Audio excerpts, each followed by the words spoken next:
नमस्कार दोस्तों। अन्नू रानी और पारुल चौधरी की जितनी प्रशंसा की जाए, जितनी हौसला अफजाई की जाए वो कम है, क्योंकि इन दोनों महिला खिलाड़ियों ने वो इतिहास रच दिया है जो अब तक भारत के खेलों में नहीं हुआ था। अन्नू रानी ने चीन की धरती पर 72 साल के एशियन गेम्स के इतिहास में पहली बार जेवलिन में गोल्ड मेडल जीत लिया है और वहीं दूसरी तरफ पारुल चौधरी ने 5000 मीटर की दौड़ में गोल्ड मेडल जीता है। 1951 में एशियन गेम्स की शुरुआत हुई थी। उसके बाद से इन दोनों प्रतिस्पर्धाओं में महिला खिलाड़ियों की तरफ से गोल्ड नहीं आया था। ये पहला मौका है जब चीन की धरती पर जेवलिन में अन्नू रानी ने इतनी दूर भाला फेंका कि बाकी सारे देशों के खिलाड़ी पीछे रह गई। पुरुष प्रतिस्पर्धा में हमें जेवलिन में गोल्ड मेडल जीतने की आदत हो गई है। जैसा आप जानते हैं, नीरज चोपड़ा ने ओलंपिक में गोल्ड मेडल जीता है, वर्ल्ड एथलेटिक्स चैंपियनशिप में गोल्ड मेडल जीता है, पिछले एशियन गेम्स 2018 में भी गोल्ड मेडल जीता था और इस बार भी गोल्ड मेडल जीता है। इस बार तो किशोर जैना ने भी जेवलिन में रजत पदक जीता है, मतलब 2 पदक आए हैं पुरुष प्रतिस्पर्धा में जेवलिन में। लेकिन महिला खिलाड़ियों की तरफ से जेवलिन में गोल्ड मेडल पहली बार अन्नू रानी ने जीता है। दौड़ की प्रतिस्पर्धा भी बड़ी जबरदस्त होती है। 5000 मीटर की दौड़ में अंतिम क्षणों में पारुल चौधरी ने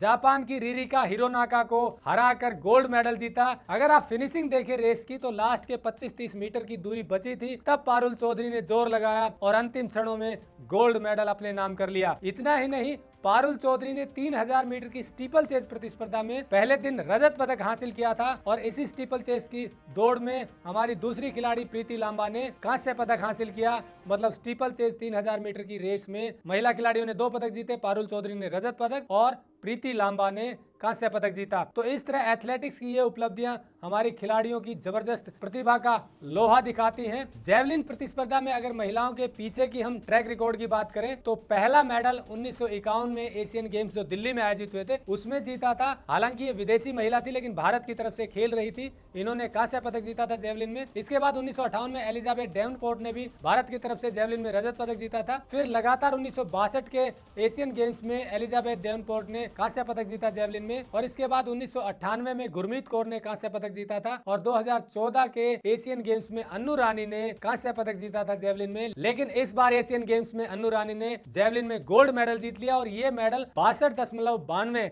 यानी कि 62.92 मीटर की दूरी पर भाला फेंककर हासिल किया है। दूसरे नंबर पर रही है श्रीलंका की नदीसा दिलहन। इन्होंने 61.57 मीटर की दूरी पर भाला फेंका और रजत पदक हासिल किया। और तीसरे नंबर पर चीन की हुई लियू हैं, जिन्होंने 61.29 यानी 61.29 मीटर की दूरी पर भाला फेंका और कांस्य पदक हासिल किया। चीन की धरती पर उन्हीं के खिलाड़ियों को हराते हुए अन्नू रानी ने गोल्ड मेडल पर कब्जा किया। वहीं दूसरी तरफ 5000 मीटर की रेस में पारुल चौधरी ने 15 मिनट 14.75 सेकंड्स में ये रेस जीत ली और गोल्ड मेडल लिया। अब अगर हम अन्नू रानी पारुल चौधरी के बैकग्राउंड की बात करें, तो आपको इन पे और भी ज्यादा गौरव होगा। अन्नू रानी उत्तर प्रदेश के मेरठ जिले के बहादुरपुर गांव की रहने वाली हैं और एक बेहद साधारण परिवार से ताल्लुक रखती हैं। गन्ने के खेतों में गन्ने को जेवलिन बनाया और प्रैक्टिस शुरू की लड़कों के साथ। धीरे धीरे आगे बढ़ती रही। परिवार की आर्थिक स्थिति अच्छी नहीं थी, लेकिन हौसला कम नहीं था, और जब हौसला हो, कुछ अलग करने का जुनून हो, तो फिर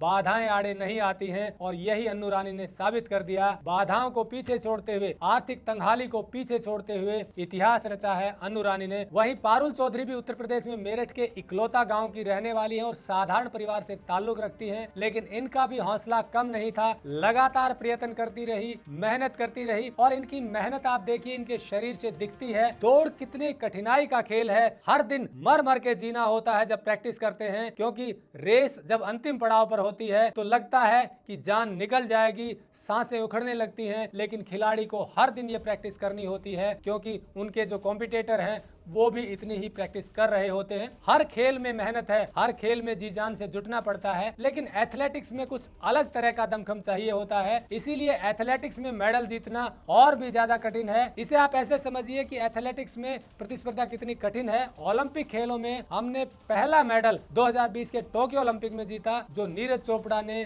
जेवलिन में जीता था गोल्ड मेडल। इससे पहले एथलेटिक्स प्रतिस्पर्धाओं में ओलंपिक में हम कोई मेडल नहीं जीत पाए थे। इसीलिए एशियन गेम्स में एथलेटिक्स में हमारी महिला खिलाड़ियों ने जो ये गोल्ड मेडल जीते हैं, ये बहुत बड़ी उपलब्धि है। इस बार एशियन गेम्स में हमारे खिलाड़ी बहुत अच्छा प्रदर्शन कर रहे हैं। पीछे के इतिहास को बदलते हुए आज 5 अक्टूबर 2023 तक हम 83 मेडल जीत चुके हैं, जबकि 2018 के एशियन गेम्स में हमने कुल 70 मेडल जीते थे। यानी कि इससे पहले सबसे ज्यादा मेडल एशियन गेम्स में 2018 के जकार्ता में हमने जीते थे, जो 70 मेडल थे, जिसमें 16 गोल्ड मेडल थे। लेकिन इस बार 20 गोल्ड अब तक जीत चुके हैं और 100 का आंकड़ा पार कर लेंगे जब तक गेम खत्म होंगे, ऐसा अभी लग रहा है। तो सभी खिलाड़ियों को बहुत बहुत बधाई जिन्होंने देश का नाम रोशन किया है, और एक बार फिर से अनु रानी और पारुल चौधरी को गोल्ड मेडल जीतने की हार्दिक बधाई, और प्रीति लांबा को स्टीपल चेज में कांस्य पदक जीतने की भी हार्दिक बधाई। सभी खिलाड़ियों को देशवासियों की तरफ से हार्दिक बधाई। नमस्कार, जय हिंद।